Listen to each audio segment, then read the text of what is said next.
Narito ang latest update natin sa nag-iisang Golden Girl, Francine Diaz.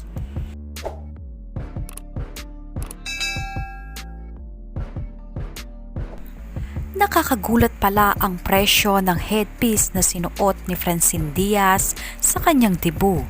Sa IG story ng manager ni Francine, nagpasalamat sa Tessera Jewelry at ito'y nagkakahalaga ng $250,000 na ginawa para kay Francine Diaz. Nagulat ang mga netizens nang malaman na ganito pala kamahal ang sinuot na headpiece ni Francine Diaz.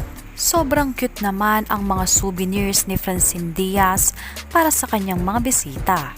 Narito naman ang iba pang mga larawan ni Francine Diaz na ibinahagi ng kanyang hairstylist na si Jay at ang magical evening moment ni Francine na ibinahagi ng nice print photography.